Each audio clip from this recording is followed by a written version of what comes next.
പരിശുദ്ധ അമ്മയ്ക്കും തിരുകുമാരനും ഈ അൾത്താരയിലേക്ക് ഞങ്ങളുടെ കുടുംബത്തെ ക്ഷണിച്ചതിനെ ഓർത്ത് 1000 നന്ദി പറയുന്നു. സ്നേഹം നിറഞ്ഞവരെ, ഞാൻ ജൂബി, ഇതെൻ്റെ ഹസ്ബൻഡ് ബിനീഷ്, മൂത്തകുട്ടി ടാനിയ, ഇത് ഞങ്ങളുടെ നടുക്കത്തെ മോൻ ടെമിൻ, ഒരു ഇളയ കുഞ്ഞും കൂടിയുണ്ട് 3 വയസ്സായ ടിയാര. ഞങ്ങളുടെ ഈ നടുക്കത്തെ മോൻ ടെമിൻ ബിനീഷിന് കഴിഞ്ഞ ഡിസംബർ 1-ാം തീയതി ഒരു പനി വരികയും പെട്ടെന്ന് തന്നെ നെഞ്ചിന് വേദനയും ഛർദിയും അനുഭവപ്പെടുകയും ചെയ്തു. ഞങ്ങൾ അവിടെ നിന്ന് വേഗം തൊടുപുഴ എത്തിച്ചു. തൊടുപുഴ ഒരു ഹോസ്പിറ്റലിൽ നിന്നും വീണ്ടും നെഞ്ചിന് വേദന ഉണ്ടായതിനെ തുടർന്ന് കോലഞ്ചേരി മെഡിക്കൽ കോളേജിലേക്ക് കൊണ്ടുപോവുകയാണ്, ICU സൗകര്യമുള്ള ഹോസ്പിറ്റലിലേക്ക്. അവിടെ എത്തി ECG ആദ്യത്തെ ഹോസ്പിറ്റലിൽ ചെക്ക് ചെയ്തപ്പോൾ വേരിയേഷൻ ഉണ്ടായിരുന്നു. കോലഞ്ചേരിയിൽ കൊണ്ടുവന്ന് ECG എടുക്കുമ്പോൾ കുഞ്ഞിൻ്റെ ECGയിൽ വേരിയേഷൻ ഇല്ല. പക്ഷേ ഹൈ ടെമ്പറേച്ചർ ആയതിനാൽ തന്നെ ഡോക്ടേഴ്സ് അവിടെ അഡ്മിറ്റ് ചെയ്തു. ആദ്യത്തെ 4 ദിവസം വൈറൽ ഫീവർ എന്ന് പറഞ്ഞു. പക്ഷേ ഭയങ്കര പനിയാണ് കുഞ്ഞിന് പനിക്കുന്നത്. സപ്പോസിറ്ററി വെച്ചാലല്ലാതെ പനി താഴുന്നില്ല. 4 മണിക്കൂറിന് പോലും ഗ്യാപ്പ് കിട്ടാതെ വീണ്ടും തുടരെ പനിക്കുകയാണ്. പനി കൂടി നിൽക്കുന്ന സമയത്ത് മാത്രം നന്നായിട്ട് കുഞ്ഞിനെ ചുമയ്ക്കുന്നു. ഈ വിവരം ഞങ്ങൾ ഡോക്ടറിനോട് പറഞ്ഞതിനെ തുടർന്ന് എക്സ്റേ എടുക്കുകയും 4-ാം തീയതി എക്സ്റേയിൽ കുഞ്ഞിന് ന്യൂമോണിയ ആണെന്ന് കണ്ടെത്തുകയും ചെയ്തു. വീണ്ടും അന്ന് തന്നെ ഡോക്ടേഴ്സ് ഏതാണ്ട് 4 ടൈപ്പോളം ആൻറ്റിബയോട്ടിക് കുഞ്ഞിന് എമർജൻസി ആയിട്ട് സ്റ്റാർട്ട് ചെയ്യുകയാണ്, ഇഞ്ചക്ഷൻ. പക്ഷേ പനിക്കൊരു ശമനവുമില്ല, ഛർദ്ദിക്കുന്നു നന്നായിട്ട്. കുഞ്ഞ് എപ്പോഴും ഉറങ്ങണമെന്ന് പറയുന്നു. ഞങ്ങളോട് സംസാരിക്കാതെ ആവുന്നു. അങ്ങനെ 12-ാം തീയതി വരെ ഞങ്ങൾ ആ ഹോസ്പിറ്റലിൽ തുടരുകയാണ്. 11-ാം തീയതി ആയപ്പോഴേക്കും കുഞ്ഞിൻ്റെ ദേഹത്ത് ചെറിയ ചുവന്ന പാടുകൾ കണ്ടു തുടങ്ങി. ഞാൻ വിചാരിച്ചു ചെറിയ ചൂടുകുരു എന്തെങ്കിലും ആയിരിക്കുമെന്ന്. ഡോക്ടർമാരോട് നമ്മൾ പനി കുറയാതെ വരുമ്പോൾ അങ്ങോട്ട് ചോദിക്കാൻ തുടങ്ങി, മറ്റെന്തെങ്കിലും പനിയാണോ? അപ്പോൾ ഡോക്ടർമാർ പറഞ്ഞു എലിപ്പനി, ടൈഫോയിഡ്, TB ഇതെല്ലാം ഞങ്ങൾ ചെക്ക് ചെയ്തു, ഇതെല്ലാം നെഗറ്റീവാണ് ആൻസർ.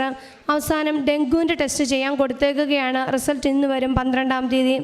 പക്ഷേ കുഞ്ഞിൻ്റെ ശ്വാസം എടുക്കുന്നതിന് എന്തോ ഒരു വ്യത്യാസം ഞങ്ങൾക്ക് ഫീൽ ചെയ്തു തുടങ്ങി. ഈ സമയത്ത് ഞാൻ ഒറ്റയ്ക്ക് കുഞ്ഞിൻ്റെ കൂടെ ഉണ്ടായിരുന്നുള്ളൂ. ഇളയ കുഞ്ഞിനും വീട്ടിൽ പനിയായി. ഇതിനിടയ്ക്ക് എനിക്കും പനിയായിരുന്നു. 12-ാം തീയതി ഉച്ച കഴിഞ്ഞ് കുഞ്ഞിനെ പെട്ടെന്നൊന്ന് ചുമയ്ക്കുകയും പെട്ടെന്ന് ഓക്സിജൻ ലെവൽ താഴേക്ക് പോവുകയാണ്. ഈ സമയത്ത് ആരോ എൻ്റെ മനസ്സിൽ തോന്നിപ്പിക്കുകയാണ്, ഇവർ കുറയുന്നുണ്ടെന്ന് പറയുന്നുണ്ടെങ്കിലും പനിയുടെ തീവ്രത മാത്രമേ കുറഞ്ഞിട്ടുള്ളൂ, പക്ഷേ കുഞ്ഞിന് കുറവില്ല, കുഞ്ഞ് നമ്മളോടൊന്നും സംസാരിക്കുന്നില്ല. കുഞ്ഞ് ഇതിനിടയിൽ ക്രയോൺസും കളറിംഗ് ബുക്കും ഒക്കെ ചോദിച്ചിരുന്നു. ഇതൊക്കെ കൊണ്ടേ കൊടുത്തെങ്കിലും ഇതൊന്നും നോക്കാൻ പോലും തയ്യാറാവുന്നില്ല. അങ്ങനെ 12-ാം തീയതി എത്രയും പെട്ടെന്ന് ഇവിടുന്ന് കൊണ്ടുപോകൂ എന്ന് മനസ്സിൽ തോന്നിപ്പിച്ചതിനെ തുടർന്ന് വളരെ പെട്ടെന്നൊരു തീരുമാനമെടുക്കുകയാണ്. കോട്ടയം കുട്ടികളുടെ ആശുപത്രിയായ ICHലേക്ക് കുഞ്ഞിനെ ഞങ്ങൾ മാറ്റുകയാണ്. അവിടെ എത്തിയപ്പോഴേക്കും രാത്രി 7 മണി. എങ്ങനെ കൊണ്ടുപോകുമെന്ന് പോലും എനിക്കറിയില്ലായിരുന്നു. ഞാൻ ഒറ്റയ്ക്ക് ഉണ്ടായിരുന്നുള്ളൂ. വേഗം തന്നെ കോലഞ്ചേരിയിലെ ഒരു ഡോക്ടർ പറഞ്ഞു, കുഞ്ഞിനെ കൊണ്ടുപോവുകയാണെങ്കിൽ നിങ്ങൾ തീർച്ചയായിട്ടും ആംബുലൻസിൽ വേണം കൊണ്ടുപോകാൻ. ഇതെൻ്റെ മനസ്സിലെ ചോദ്യത്തിൻ്റെ ഉത്തരമായിരുന്നു. പെട്ടെന്ന് തന്നെ ആ ആംബുലൻസിൽ എത്തിച്ചു. രാത്രി 8:30 ആയപ്പോൾ 12-ാം തീയതി ഞങ്ങൾ കോട്ടയം ICH ESI എന്ന് വിളിക്കുന്ന ഹോസ്പിറ്റലിൽ കുഞ്ഞിനെ എത്തിച്ചു. അവിടെ എത്തുമ്പോഴേക്കും ഡോക്ടേഴ്സ് അവിടുത്തെ നോക്കിയിട്ട് നേരെ കുഞ്ഞിനെ ഹൈ കെയർ യൂണിറ്റിലേക്കാണ് അഡ്മിറ്റ് ചെയ്യുന്നത്. ശരിക്കും പറഞ്ഞാൽ ഈ ഹോസ്പിറ്റലിനെ കുറിച്ച് എനിക്കൊന്നും അറിയില്ലായിരുന്നു. പക്ഷേ പലരുടെ ബന്ധുക്കളുടെയൊക്കെ നിർബന്ധം നിമിത്തമാണ് ഈ ഹോസ്പിറ്റലിലേക്ക് കൊണ്ടുപോകുന്നത് തന്നെ. ഇതെല്ലാം ദൈവത്തിൻ്റെ തീരുമാനമായിരുന്നു. അന്ന് രാത്രി അവിടെ എത്തിച്ച് അത്രയും സമയം മാത്രമേ ദൈവം ഞങ്ങൾക്ക് മുമ്പേ തന്നിരുന്നുള്ളൂ. കോട്ടയത്ത് എത്തിയതും വീണ്ടും കുഞ്ഞിൻ്റെ ഓക്സിജൻ ഡ്രോപ്പായി പോയി. പിന്നെ അവൻ കംപ്ലീറ്റ് ഓക്സിജനിലേക്ക് മാറുകയാണ്.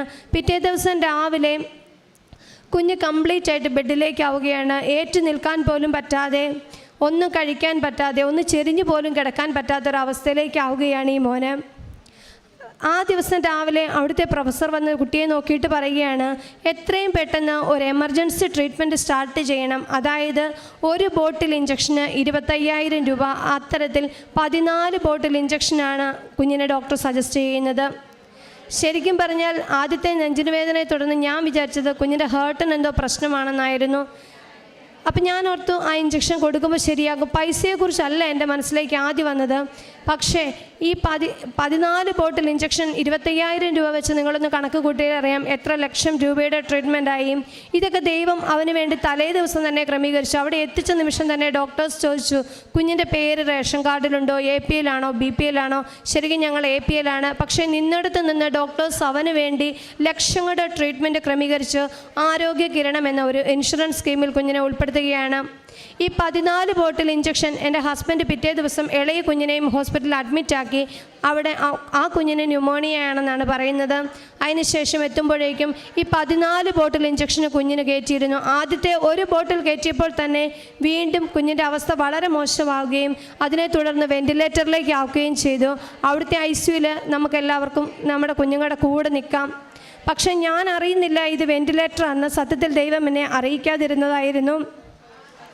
അതിനുശേഷം ഈ മോണിറ്ററിൽ ഓരോ സമയത്തും കുഞ്ഞിനെ ICUവിലേക്ക് ആക്കുമ്പോൾ പൾസ് റേറ്റ് താഴെ പോയിട്ട് ബ്ലിം ബ്ലിം എന്ന് ഒച്ച വെക്കുന്നുണ്ട്. ഇതൊന്നും ഞാൻ ശ്രദ്ധിക്കുന്ന പോലുമില്ല. എൻ്റെ കണ്ണെപ്പോഴും ഓക്സിജൻ ലെവലിലായിരുന്നു. ഇതൊക്കെ മാതാവ് എന്നെ മറച്ചു പിടിച്ചതായിരുന്നു സത്യത്തിൽ. പിന്നീടാണ് ഇതെല്ലാം തിരിച്ചറിയുന്നത്. ഈ 14 ബോട്ടിൽ ഇഞ്ചക്ഷൻ കയറിയതിന് ശേഷവും കുഞ്ഞിനൊരു മാറ്റവുമില്ല. അപ്പോൾ ഡോക്ടേഴ്സ് ഇടയ്ക്കിടയ്ക്ക് അന്വേഷിക്കുന്നുണ്ട് കുഞ്ഞിൻ്റെ അച്ഛൻ എവിടെ.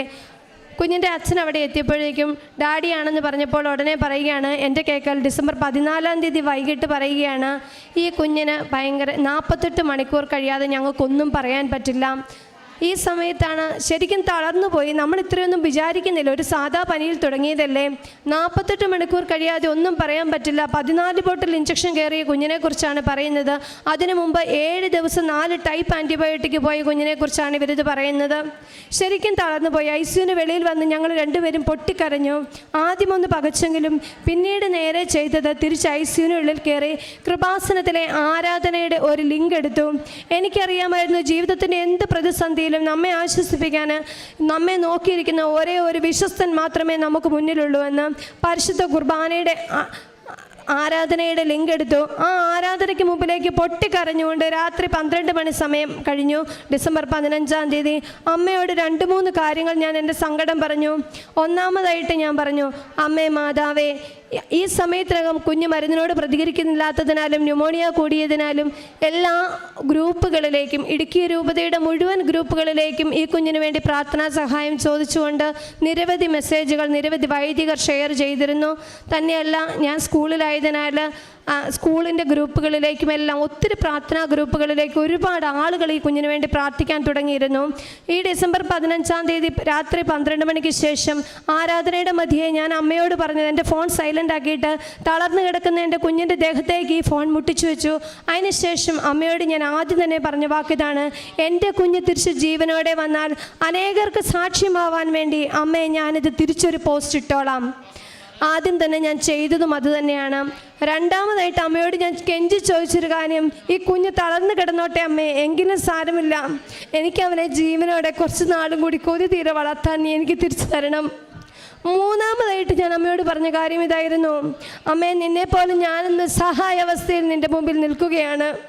നിന്റെ മകനെയും കൊണ്ട് ഗാഗുട്ടയിലേക്ക് പോയപ്പോൾ നീ നോക്കി നിന്ന ഒരു ദയനീയ അവസ്ഥയുണ്ടല്ലോ, അതുപോലെ ഞാനും നോക്കി നിൽക്കുകയാണ് എൻ്റെ കുഞ്ഞിനെയും കൊണ്ട് പോകുന്നത്. ഇത് പറഞ്ഞ സെക്കൻഡിൽ ദൈവം അവിടെ ഇടപെട്ടു. പറഞ്ഞ സെക്കൻഡിൽ ഞാൻ നോക്കുമ്പോൾ എൻ്റെ ഫോണിൽ ആരാധനയുടെ ലിങ്ക് എടുത്തതിൽ ഇതേ ഈ കൃപാസനത്തിലെ ആൾത്താരയിലെ തിരുവോസ്തിക്ക് മുകളിലായിട്ട് ഞാൻ നോക്കുമ്പോൾ എൻ്റെ കുഞ്ഞിൻ്റെ ചിത്രം തെളിഞ്ഞു വന്നു. നിങ്ങളൊക്കെ പല സാക്ഷ്യങ്ങളും കേട്ടിട്ടുണ്ടെങ്കിലും തെളിവോടുകൂടി ഒരു സാക്ഷ്യം ഒരു പക്ഷേ ആദ്യമായിട്ടായിരിക്കും. ഇപ്പോൾ തന്നെ ഞാനത് കാണിച്ചു തരാം.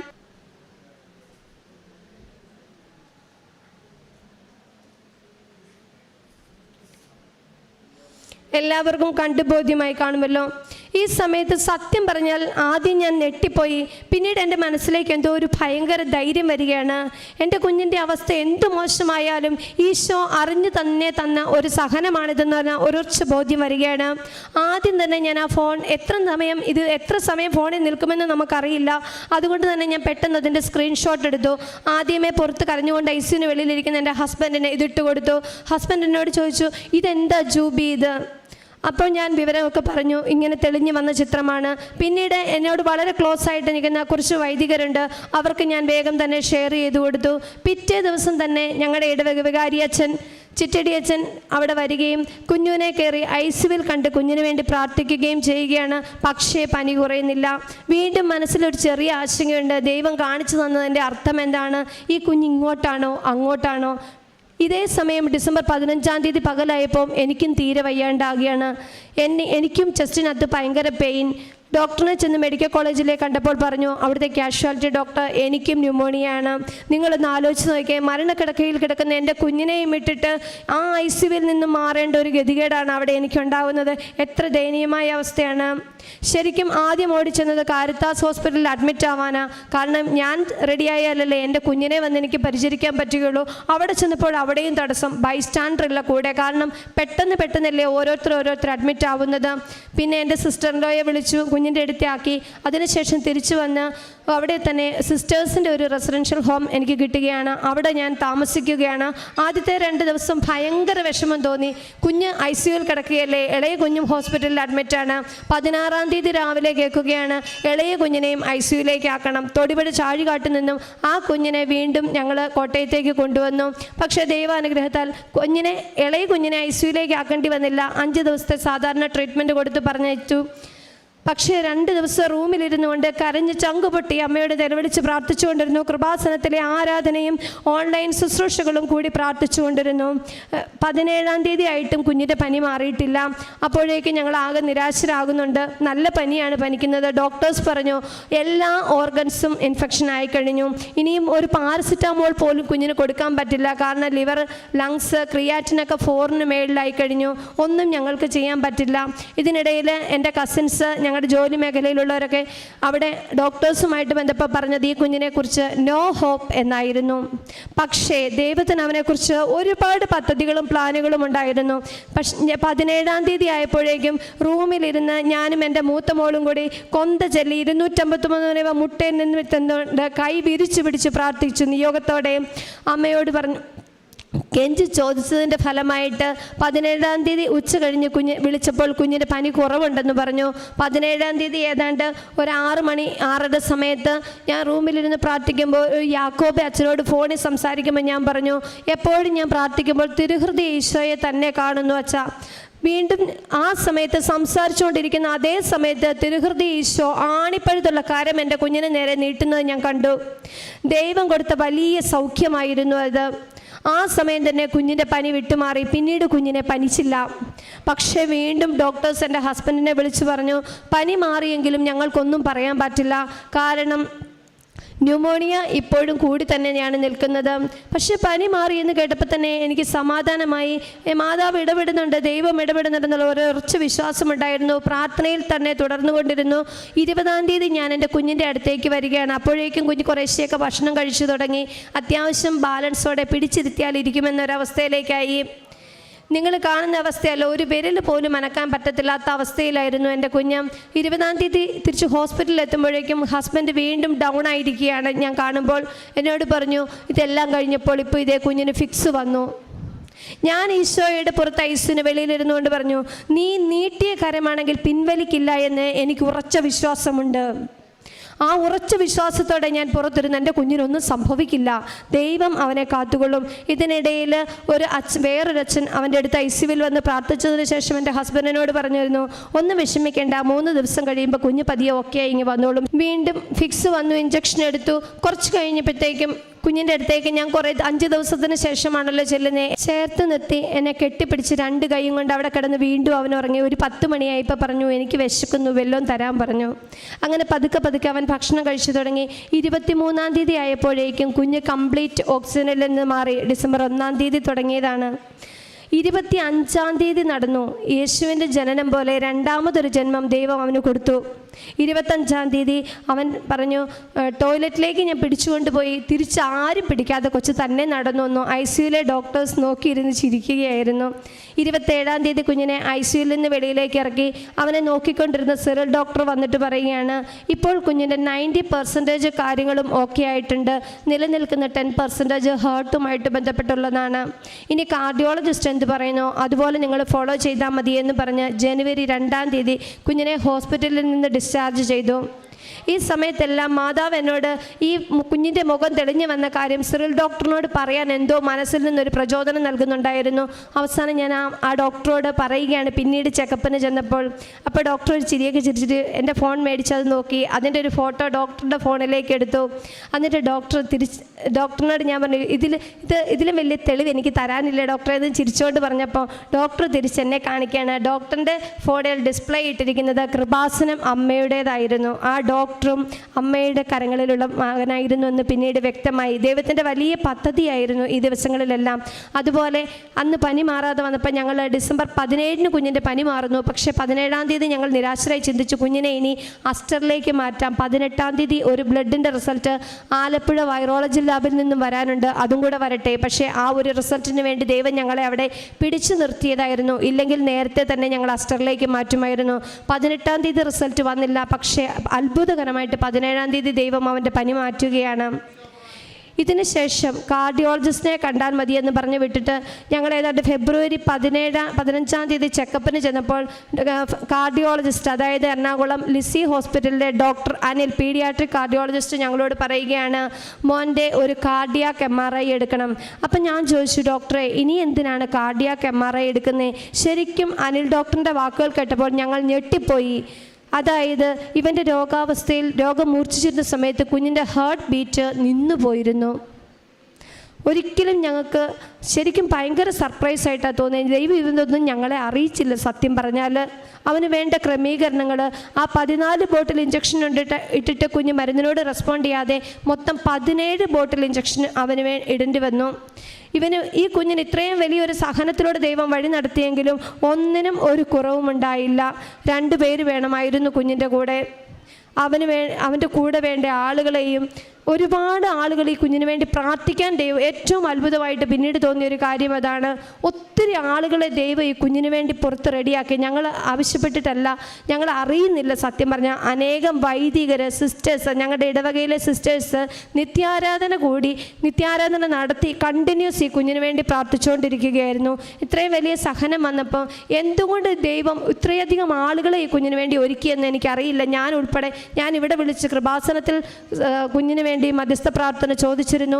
അതുപോലെ പലരും ഒട്ടനവധി പ്രശസ്ത പള്ളികളായ നമുക്കറിയാം Anakkara, Bharananganam, Aruvithura, Thodupuzha, divine Mercy home, ഇങ്ങനെ നിരവധി ധ്യാന കേന്ദ്രങ്ങളിലെല്ലാം വിളിച്ച് ബന്ധപ്പെട്ടു. ഈ വിളിച്ച് ബന്ധപ്പെട്ട വ്യക്തികൾക്കെല്ലാം അവിടെ കോണ്ടാക്ട് ചെയ്യാൻ പറ്റി. എല്ലാ സ്ഥലങ്ങളിലെയും അനേകരുടെ പ്രാർത്ഥന കുഞ്ഞിന് കിട്ടി. ഒത്തിരി കുഞ്ഞുങ്ങളുടെ പ്രാർത്ഥന കിട്ടി. ഇവരെല്ലാം നന്ദിയോടെ പരിശുദ്ധ അമ്മയുടെ മുമ്പിൽ ഈ സമയം ഓർത്ത് പ്രാർത്ഥിക്കുന്നു. അവരെയൊക്കെ അനുഗ്രഹിക്കണേ, അവരുടെ കുടുംബങ്ങളെ അനുഗ്രഹിക്കണേ എന്ന്. ഇതിന് ശേഷമുണ്ടായ ഇതിന് തൊട്ട് മുമ്പ് ശരിക്കും പറഞ്ഞാൽ ഞാൻ നേരത്തെയൊക്കെ പ്രാർത്ഥിക്കുമെങ്കിലും അമ്മയോടുള്ള ആഴത്തിലുള്ളൊരു വിശ്വാസം സത്യസന്ധമായി പറഞ്ഞാൽ കൃപാസനത്തിലൂടെയാണ് എനിക്ക് കിട്ടുന്നത്. 2017 എൻ്റെ ഹസ്ബൻഡ് ജോലി ചെയ്യുന്ന ഒരു സ്ഥലത്ത് കുറച്ച് പ്രശ്നങ്ങൾ വരികയും കുറേ പൈസ ഞങ്ങൾക്ക് നഷ്ടപ്പെടുകയും ചെയ്തു. അതായത് ഒരു ഭവനം പണിയാൻ ഒരുങ്ങിയിരുന്നിട്ട് നടന്നില്ല. അങ്ങനെ ഇരിക്കുമ്പോൾ എൻ്റെ ഹസ്ബൻഡ് തന്നെയാണ് കൃപാസനത്തിലെ കാര്യം നമുക്ക് അവിടെ ഒന്ന് പോയാലോ എന്ന് പറയുന്നത്. അങ്ങനെയാണ് ഞാൻ യൂട്യൂബിൽ സെർച്ച് ചെയ്യാനൊക്കെ തുടങ്ങിയത്. അതിനു മുമ്പ് ഇതേ മകൻ ഏതാണ്ട് 2.5 വയസ്സുള്ളപ്പോൾ സാധാ പനിയൊക്കെ ആയിട്ട് ഇതുപോലെ ഹോസ്പിറ്റലിൽ കിടന്നപ്പോൾ ഒരു കൃപാസനം പത്രം എൻ്റെ കയ്യിൽ കിട്ടി. ഞാൻ നോക്കുമ്പോൾ മുഴുവൻ ഉടമ്പടി. ഇതെന്നാന്ന് എനിക്ക് മനസ്സിലായില്ല. ഇതെന്തോ തട്ടിപ്പാടെന്ന് പറഞ്ഞ് ആ പത്രം മാറ്റിവെച്ച വ്യക്തിയാണ് ഞാൻ. അതേ മകനിലൂടെ കൃപാസനത്തിലെ അമ്മ ഇടപെട്ട് നടന്ന വലിയൊരു അത്ഭുതമാണ് പ്രിയപ്പെട്ടവരെ ഞാനിപ്പോൾ നിങ്ങളോട് ഷെയർ ചെയ്തത്. അതിനുശേഷം 2020 ഞാൻ എൻ്റെ മോളോട് പറഞ്ഞു, മോളെ നമുക്കൊരു വീട് റെഡിയായിട്ടില്ല, നമ്മുടെ പൈസയൊക്കെ ഇങ്ങനെ പോയി, ഒന്നുകിൽ സ്ഥലം വിൽക്കണം അല്ലെങ്കിൽ വീടുള്ള സ്ഥലവുമായിട്ട് എന്തെങ്കിലും ഒരു വെച്ചുമാറ്റം വരണം. അപ്പം കോവിഡിൻ്റെ സമയമൊക്കെ ആയതിനാൽ ഓൺലൈനായിട്ട് ഞങ്ങൾ വീട്ടിലിരുന്നു കൊണ്ട് ബഹുമാനപ്പെട്ട ജോസഫ് അച്ഛൻ്റെ നയിച്ചുകൊണ്ടിരുന്ന വിശുദ്ധ കുർബാനയും ആരാധനയും കൂടി പ്രാർത്ഥിച്ചു. ഈ സമയത്ത് അച്ഛൻ പറയുകയാണ്, നിങ്ങളുടെ നിയോഗങ്ങൾക്കുള്ള ഡേറ്റ് ഇട്ട് പ്രാർത്ഥിക്കട്ടെ. ആദ്യം ഡേറ്റ് ഇട്ടെന്നാണ് പറഞ്ഞു. അപ്പോൾ എനിക്ക് മനസ്സിലായില്ല. കുറച്ച് സമയം ശ്രദ്ധിച്ചപ്പോൾ മനസ്സിലായി നമ്മുടെ നിയോഗങ്ങൾക്കുള്ള ഡേറ്റ് ഇട്ട് പ്രാർത്ഥിക്കാനാണ് അച്ഛൻ പറയുന്നത്. ഞാൻ അങ്ങനെ 2020 മാർച്ച് മാസം അമ്മയോട് പറയുകയാണ്, അമ്മ 1 മാസത്തിനുള്ളിൽ ഒരു കച്ചവടം ഞങ്ങൾക്ക് റെഡിയാക്കി തരണമേ. പറഞ്ഞാൽ വിശ്വസിക്കുമോ എന്നറിയത്തില്ല. കൃത്യം 1 മാസമായപ്പോഴേക്കും ഞങ്ങൾ പണിയാൻ ആഗ്രഹിച്ച സ്ഥലത്തിനേക്കാൾ സൗകര്യമുള്ള സ്ഥലത്ത് അമ്മ ഒരു ചെറിയ ഭവനം, അതായത് ഞങ്ങൾ എവിടെ അപമാനിക്കപ്പെട്ടോ അതേ ഓഫീസിന് മുമ്പിലായിട്ട് ഞങ്ങൾക്കൊരു വീട് ഒരുക്കി ദൈവം തന്നു. അതിന് മുമ്പായിട്ട് ഒരു ദിവസം കൃപാസനത്തെ പറ്റി കേട്ട ഉടനെ തന്നെയാണ് എൻ്റെ കാലിൽ ഒരു ആണി ഉണ്ടായിരുന്നു. അപ്പോൾ ഞാനിങ്ങനെ സന്ധ്യാപ്രാർത്ഥന ചെല്ലുന്ന സമയത്ത് അമ്മയോട് പറഞ്ഞു, അമ്മേ ഈ ആണി ഞങ്ങൾ മുറിച്ച് കളയാൻ വേണ്ടി മാറ്റാൻ വേണ്ടി സർജറി ചെയ്യാനൊക്കെ ഇരിക്കും, ഇതൊന്ന് സുഖപ്പെടുത്തണേ. പറഞ്ഞെങ്കിലും വലിയ ആണിയല്ലേ, ഒത്തിരി വലിയ ഗൗരവമുള്ളതല്ലേ. ഞാൻ മറന്നുപോയി. കുറച്ച് ദിവസം കഴിഞ്ഞ് ഞാൻ നോക്കുമ്പം കാലിൽ ആണിയില്ല. അതിനുശേഷം പിന്നീട് ആണി ഉണ്ടായിട്ടുമില്ല, അത് കീറേണ്ടി വന്നിട്ടുമില്ല. ഇതിനൊക്കെ നന്ദിയായിട്ട് ശരിക്കും പറയുകയാണെങ്കിൽ കഴിഞ്ഞ 2023 മെയ് 27 ഞങ്ങൾ ഇവിടെ വന്നു. നന്ദിയായിട്ടാണ് വന്നേ. ഉടമ്പടി എടുക്കാൻ വന്നവരല്ല ഞങ്ങൾ. അമ്മയുടെ അടുത്ത് വരണം, ഒന്ന് പ്രാർത്ഥിക്കണം, തിരിച്ചു പോകണം. ഇവിടെ വന്നപ്പോൾ ഉടമ്പടി എടുക്കാനുള്ള സൗകര്യമുണ്ടായിരുന്നു. അതുകൊണ്ട് ഇവിടെ കയറി ഉടമ്പടി എടുത്തു. ഉടമ്പടിയിലെ എൻ്റെ 2ാമത്തെ നിയോഗമായിരുന്നു എനിക്ക് സ്ഥിരമായിട്ട് ഒരു ജോലി ലഭിക്കണം. ഞാൻ ഇടുക്കി രൂപതയുടെ കീഴിലുള്ള സ്കൂളിലാണ് ജോലി ചെയ്യുന്നത്. തിരിച്ചു ചെന്നതിന് ശേഷം അപ്പം എനിക്ക് അതിന് തൊട്ട് മുന്നത്തെ വർഷവും ഞാൻ ഡെയിലി വേജസ് ആയിട്ടാണ് ജോലി ചെയ്യുന്നത്. വീണ്ടും അച്ഛൻ ഈ വർഷം എന്നോട് പറഞ്ഞു, ജൂണിൽ ആദ്യം ഡെയിലി വേജസ് അതിൻ്റെ ബാക്കിയുണ്ട്, അത് തന്നെ തുടർന്നോളാൻ പറഞ്ഞു. അപ്പോൾ എൻ്റെ പ്രതീക്ഷയൊക്കെ തീർന്നു. കാരണം സാധാരണ നമുക്ക് ഓപ്പൺ പോസ്റ്റുകൾ തരിക ജൂൺ ജൂലൈ സമയമാണ്. എനിക്ക് തന്നിരിക്കുന്ന ഡെയിലി വേജസ് ഓഗസ്റ്റ് വരെ ഉണ്ട് താനും. അപ്പോൾ ഇനി എനിക്ക് സ്ഥിരം ഈ വർഷം ഒരു ജോലി കിട്ടില്ല എന്നുള്ള കാര്യം ഉറപ്പായി. പക്ഷേ ഞാൻ രാവിലെ പ്രത്യക്ഷീകരണ പ്രാർത്ഥന ചെല്ലുകയാണ്. മെയ് 27 ഇവിടെ വന്ന് ഉടമ്പടി എടുത്തു. ജൂൺ 17 രാവിലെ പ്രത്യക്ഷീകരണ പ്രാർത്ഥന ചെല്ലിയിട്ട് എഴുന്നേറ്റ് പോകാൻ തുടങ്ങുമ്പോൾ പരിശുദ്ധ അമ്മ കൈ നീട്ടി അനുഗ്രഹിക്കുന്നത് ഞാൻ കണ്ടു. ഞാൻ തമാശന് തിരിച്ചൊരു ചോദ്യം ചോദിച്ചു, എൻ്റെ ജോലിക്കാര്യം ഏതായാലും തീരുമാനമായി, ഇനി എന്ത് കാര്യത്തിലാണാവോ നീ എന്നെ അനുഗ്രഹിക്കുന്നേ എന്നൊക്കെ ചോദിച്ചിട്ട് സാധാരണ പോലെ അടുക്കളയിലെ ജോലിയൊക്കെ ചെയ്ത് സ്കൂളിൽ പോയി. അവിടെ ചെന്നപ്പോഴേക്കും ഹെഡ് മാസ്റ്റർ പറയുകയാണ്, ഇന്ന് എഡ്യൂക്കേഷൻ ഓഫീസിൽ നിന്ന് വിളിച്ചിരുന്നു, നാളെ ചെന്ന് അച്ഛനെ കാണാൻ. പിറ്റേ ദിവസം ചെന്നപ്പോൾ ഞാൻ ഡെയിലി വേജസിന് പോയ അതേ സ്കൂളിൽ അവിടെ പെട്ടെന്നൊരു വേക്കൻസി വന്നതാണ്. ആ ഓപ്പൺ പോസ്റ്റ് അച്ഛൻ നൽകിയ എനിക്ക് മാതാവ് തന്ന അടുത്ത അനുഗ്രഹം. അതുപോലെ വീണ്ടും ഈ ജോലി കിട്ടിയാൽ ഞാൻ സാക്ഷ്യപ്പെടുത്തി കൊള്ളാമെന്ന് നേർന്നിരുന്നു. എൻ്റെ മോൻ്റെ അസുഖത്തിൻ്റെ സമയത്തും ഞാൻ നേർന്നിരുന്നതാണ്, ഞങ്ങളിവിടെ വന്ന് സാക്ഷ്യം പറഞ്ഞോളാമെന്ന്. വീണ്ടും നവംബർ 15 വീണ്ടും അമ്മ രാവിലെ പ്രാർത്ഥിക്കുന്ന സമയത്ത് ഇതേ കൈനീട്ടി അനുഗ്രഹിച്ചു. അപ്പം ഞാൻ അമ്മയോട് പറഞ്ഞു, അതിന് തലേ ദിവസം ഞാൻ അമ്മയോട് പറഞ്ഞു, അമ്മേ എനിക്ക് അവിടെ വന്ന് സാക്ഷ്യം പറയുമ്പോൾ ജോലി കിട്ടുമ്പം എൻ്റെ സാലറിയും കൂടെ ഒക്കെ ഒന്ന് പാസ്സായിട്ട് സന്തോഷത്തോടെ വന്ന് എല്ലാവരോടും പറയാനാണ് എനിക്കിഷ്ടം. ഞാൻ ഇടയ്ക്ക് ഇങ്ങനെ ചുമ്മാ വർത്താനമൊക്കെ പറയും മാതാവിനോട്, ഇങ്ങനെ തന്നെത്താൻ പറഞ്ഞേച്ചു പോയി. പിറ്റേ ദിവസം സ്കൂളിൽ ചെന്നപ്പോൾ ഇതെൻ്റെ അടുത്ത ഓർഡർ, എൻ്റെ നിയമനം താൽക്കാലികമായിട്ട് ഗവൺമെൻറ് അംഗീകരിച്ചിരിക്കുന്നു. ആ ഓർഡറും എനിക്ക് കിട്ടി. അങ്ങനെ അമ്മ മാതാവ് നിരവധി അനുഗ്രഹങ്ങളിലൂടെ, ശരിക്കും അമ്മ മാതാവിനെ ഞാൻ തേടി പോവുകയല്ല ചെയ്തേ, അമ്മ ഞങ്ങളെ തേടി വരികയാണ് ചെയ്തത്. ഇത്തരത്തിൽ നിരവധിയായ അനുഗ്രഹങ്ങൾ വാരിക്കോരി തന്നുകൊണ്ട് ആ കുഞ്ഞ് വയ്യാതിരുന്ന സമയത്ത് ഈശോയോട് ഞാൻ ഒന്നേ കെഞ്ചി ചോദിച്ചുള്ളൂ, എൻ്റെ ദിവ്യകാരുണ്യ ഈശോയെ, നിൻ്റെ ജീവൻ എൻ്റെ കുഞ്ഞിന് കൊടുത്ത് അവനെ സൗഖ്യപ്പെടുത്തണമേ എന്ന്. ഈശോയുടെ ജീവനാണ് എൻ്റെ കുഞ്ഞിലൂടെ ഇന്ന് പ്രവഹിക്കുന്നതെന്ന് ആരുടെ മുമ്പിലും ഉറച്ചു പറയാൻ സാധിക്കും. നിരവധിയായ അനുഗ്രഹങ്ങൾ വാരിക്കൊന്ന് അനുഗ്രഹിച്ച അമ്മ മാതാവിനും എല്ലാവരുടെയും പേരിൽ ഒരുപാട് പേരുടെ പ്രാർത്ഥനയുടെ ഫലമായി ഞങ്ങളെ അനുഗ്രഹിച്ച നല്ലവനായ ദൈവത്തിനും 1000 നന്ദി പറയുന്നു. ശരിക്കും പറഞ്ഞാൽ കാരുണ്യപ്രവൃത്തിയായിട്ട് ഞാൻ അനാഥ മന്ദിരങ്ങളൊന്നും തേടിപ്പോവാറില്ല. പക്ഷേ എന്നും ദൈവം ആരെയെങ്കിലുമൊക്കെ എൻ്റെ മുമ്പിൽ പല രീതിയിൽ, ഒന്നെങ്കിൽ രോഗാവസ്ഥയിലായിരിക്കാം, സ്കൂളിൽ ജോലി ചെയ്യുന്നതുകൊണ്ട് ചിലപ്പോൾ ചില കുഞ്ഞുങ്ങളുടെ വീട്ടിലെ സാഹചര്യങ്ങളാവാം, എന്തെങ്കിലുമൊക്കെ ഓരോ അവസ്ഥകൾ മുമ്പിൽ കൊണ്ട് തരാറുണ്ട്. അപ്പം ഞാനത് മനസ്സിലാക്കിയിട്ട് ചെയ്യാൻ പറ്റുന്ന നന്മ, അവർ ചിലപ്പോൾ രോഗികളായിരിക്കും, അവർക്ക് വേണ്ട സഹായമായിട്ട് എന്താ ചെയ്യാൻ പറ്റുക എന്ന് പറഞ്ഞു കൊടുക്കും.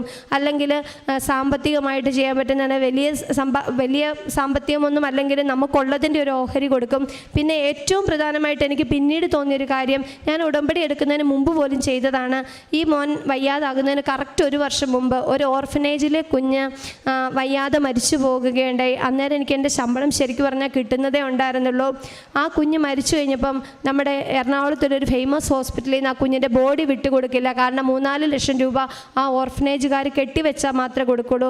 അപ്പോൾ അവിടുത്തെ കാര്യങ്ങളൊക്കെ നോക്കുന്ന എൻ്റെ ഒരു ക്ലോസ് ഫ്രണ്ടായിട്ടുള്ള അച്ഛൻ എന്നെ വിളിച്ചിട്ട് ചോദിക്കുകയാണ്, ചേച്ചി പറഞ്ഞില്ലായിരുന്നു ജോലി സാലറി പാസ്സാകുമ്പോൾ എന്തെങ്കിലും ചെയ്യാമെന്ന്, ഒരു 5000 രൂപ തരാൻ പറ്റുമോ ചേച്ചി എന്ന് ചോദിച്ചു. സത്യത്തിൽ 5000 അല്ല, എൻ്റെ കയ്യിലില്ലായിരുന്നു. ഞാൻ എൻ്റെ ഒരു ആൻറ്റിയോട് കടം മേടിച്ച് 10000 രൂപ ആ കുഞ്ഞിൻ്റെ ബില്ലടയ്ക്കാൻ കൊടുത്തു.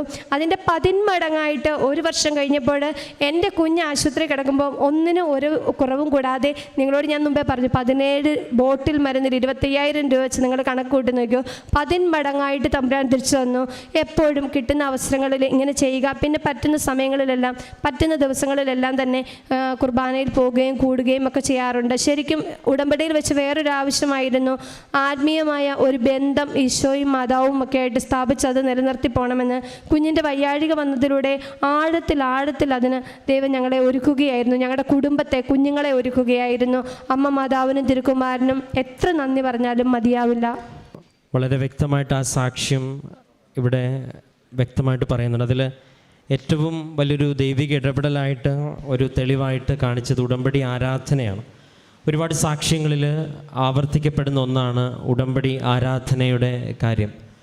ഉടമ്പടി ആരാധനയിൽ ആ സമയം മൊബൈൽ ഉപയോഗിച്ച് പ്രാർത്ഥിച്ചപ്പം അതിൻ്റെ ചിത്രം ഇപ്പം നിങ്ങളത് ഭാവിയിൽ യൂട്യൂബിൽ കാണുമ്പോൾ അത് നമുക്ക് കാണുവാനായിട്ട് അടിപ്പ് ഇവിടെ നിന്ന് കാണുമ്പോൾ അത്ര വ്യക്തമല്ല. അപ്പോൾ അത് ഈ കൊച്ചിൻ്റെ അതേ മുഖമുള്ളൊരു മുഖഭാവം ഈ അൾത്താരയിൽ ഈശോയുടെ അടുത്ത് തെളിഞ്ഞു വന്നതിന് തോന്നിപ്പിക്കുന്ന തരത്തിലുള്ളൊരു വ്യക്തമായിട്ടൊരു അനുഭവം അവിടെ നിന്ന് ഉണ്ടായി എന്നുള്ളതും അതിനുശേഷം ഓരോ പ്രാവശ്യവും റിക്കവറിയിലേക്ക് വന്നു എന്നുള്ളതും ഉടമ്പടിയിൽ ഈ ഒരു ആരാധന വളരെ വ്യക്തമായിട്ട് ദൈവ സാന്നിധ്യം അറിയിച്ചു എന്നുള്ളതാണ് ഈ ഒരു സാക്ഷ്യം. മാതാവ് വ്യക്തമായിട്ട് ഇടപെട്ടു.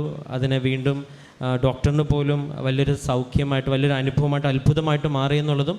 അപ്പോൾ അദ്ദേഹത്തിന് ചികിത്സിച്ചുകൊണ്ടിരുന്ന ഡോക്ടറിൻ്റെ ഈ കാര്യം പറയുമ്പം ഡോക്ടറിന് തന്നെ മൊബൈൽ എടുത്തിട്ട് പരിശുദ്ധ അമ്മ, അത് കൃപാസന മാതാവിൻ്റെ വാൾപേപ്പർ കാണിച്ചിട്ട് ആ വിശ്വാസത്തെ കൺഫേം ചെയ്യുന്നുണ്ട്. അതായത് ഇതിൽ മാതാവ് ഇടപെട്ടു എന്നുള്ളൊരു വിശ്വാസ സത്യം അത് ബന്ധപ്പെട്ടവരോട് കാണിക്കുമ്പോൾ അവരും ഈ ഒരു വിശ്വാസ സത്യത്തെ കൺഫേം ചെയ്യുന്നു. പിന്നീട് നടന്ന കാര്യങ്ങളെല്ലാം വ്യക്തമായിട്ട് പറയുന്നുണ്ട്. അപ്പോൾ അതിന് മുമ്പ് തന്നെ പരിശുദ്ധ അമ്മയുടെ വലിയ ഇടപെടൽ തങ്ങളുടെ ജീവിതത്തിൽ ഉണ്ടായിട്ട് ഓരോ സാഹചര്യങ്ങളും എടുത്ത് പറയുന്നുണ്ട്.